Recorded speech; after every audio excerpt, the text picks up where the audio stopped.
gang, I thought on this stormy Friday in Ithaca, New York, I'd do a lick from Stormy Monday. You can tell from my voice that I'm not 100%, and maybe I ought to do Barry White today instead of Duane Allman. But we're going to do one of Duane's, in my opinion, one of his key licks, and in my opinion, out of one of his best, or one of the best solos that there was ever done. Duane had this sort of laughing quality to his play, and this lick really exemplifies that. I hope you enjoy it. We are going to go through the whole thing, sort of note for note. I'll go through it slow-mo, up close, in just a second. Hey, if you like this one, please give it the thumbs up, especially when I'm feeling like this. Would make me feel better. And then if you haven't yet subscribed, why don't you subscribe, hit that subscribe button as well. Leave your comments below, and we'll see you in the lesson in just a second. All right, gang, we're going to go over this in some detail now. Now, I'm going to keep the chit-chat to a minimum because of my voice. And that means I'm going to give you the tab. But if you don't want the tab, you can challenge yourself and try and learn it without the tab. I think that's always a good idea. There are many things that we could learn from this. I won't even call it a lick, really. It's not really a lick. It's really a half of a 12-bar solo and some musical motifs that Duane used a lot. I don't have his magic fingers, so I can only approximate what he did.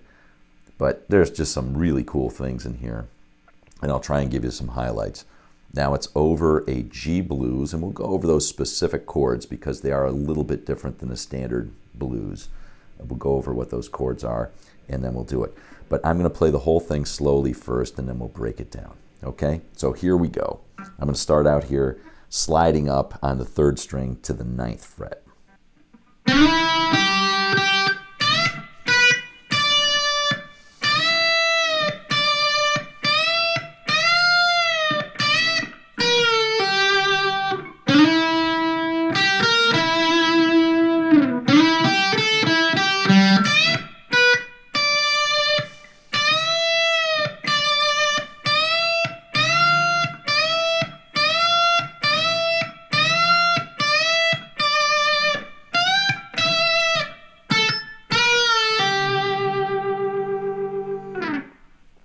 Whew, that is really hard on the fingers.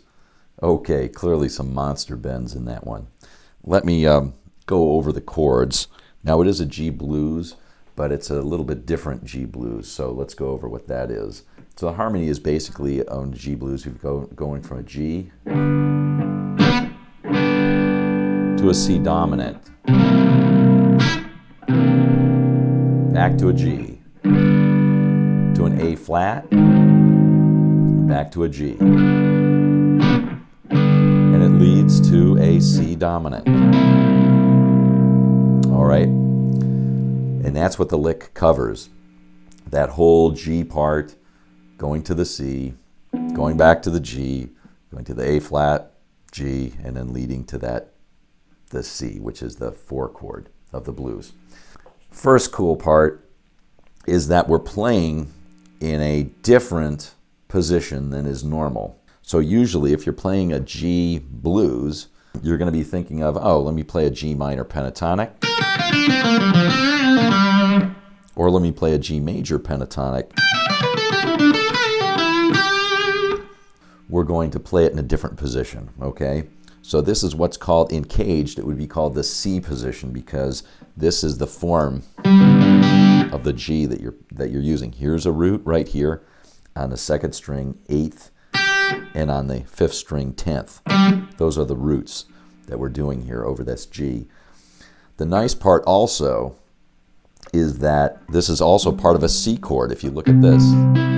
So there's the C chord, and if you look at this note right here, which is what the lick is going to be revolving around, this E on the 3rd string, 9th fret, the E is the 3rd of a C chord. So that's a beautiful note to be on as well. Let's play the first part of the lick.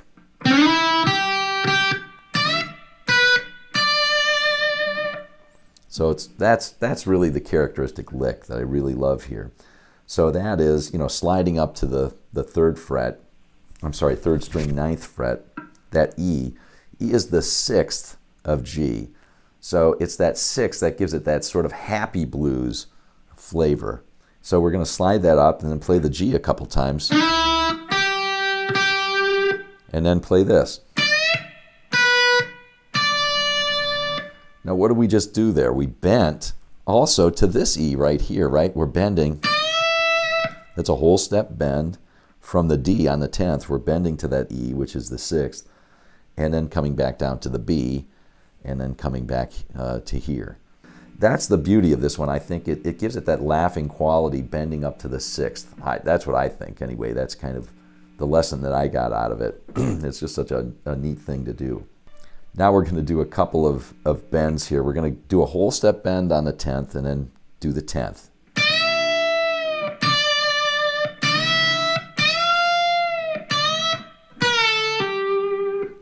Okay, so we're going to do a whole step bend. That whole thing is we do a whole step bend on the 10th and then play the 10th. All right, so that's the first. Now we're going to do a whole step bend followed by a 1.5 step bend. All right, followed by a whole step bend, like so. That is not easy to do, okay? So it's a whole step, then a 1.5 steps, now a whole step, and now we'll play this.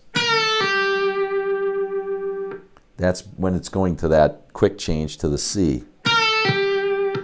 All right, and that is on the 10th on the 2nd string, you're going to play just a little half step bend. And it's actually a pre-bend and pulling off to the G on the 2nd string, 8th fret. And to end that up, we'll play this. That's great over a C dominant chord.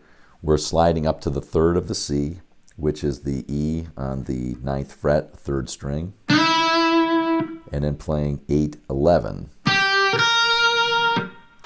back to the 9th on that 3rd string. So, and this one right here is the flatted 7th of that C7, so that's also a perfect note. So far we've got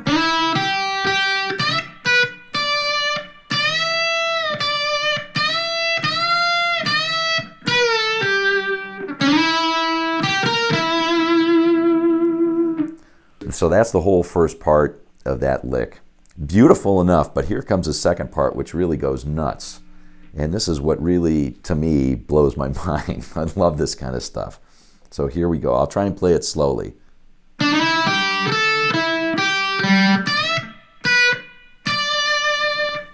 Now we're going to play the rest of it, but let's stop and digest what just happened.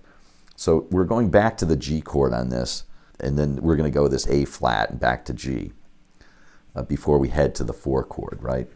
The first part is almost exactly like what we did before, but this is a little bit faster. So we're going to slide up again to that E on the 3rd string, 9th fret. You notice how often he's using that note? He's really revolving this solo around that. So we're going to slide up to that.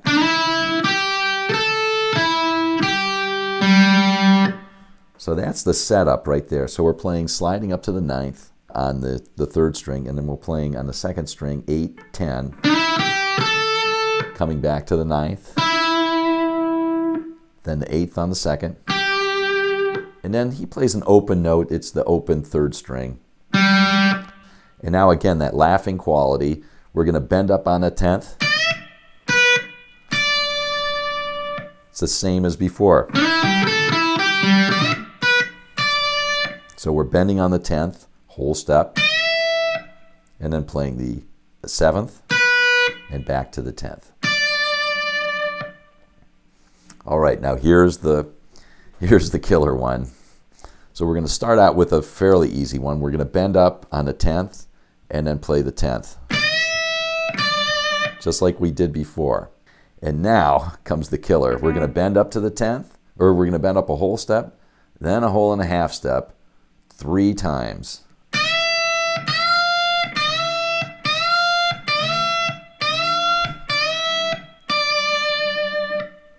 That is not easy to do in a controlled fashion. All right, so it sounds like this, okay?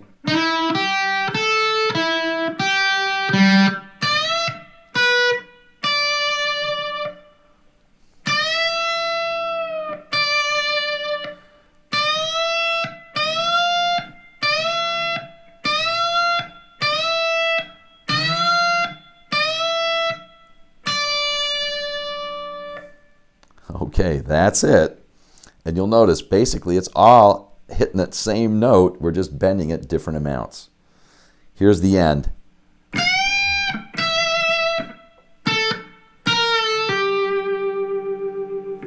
Okay, so it ends up on this a whole step bend. You come up to the 13th on the first string, bend that up a whole step, and then play the 12th. Instead of, you leave that up and hanging and deaden it out, and then you play the 12th, and then you come down to the 10th. Now we're coming to the C, the C chord, the 4 chord, and we're going to play the 10th, and then give it that little half step bend again and pull off to the 8th. And that's when it's on the C chord. Let me go over that second half because that way you've got it all in the same thing. So here we go, second half of that little lick.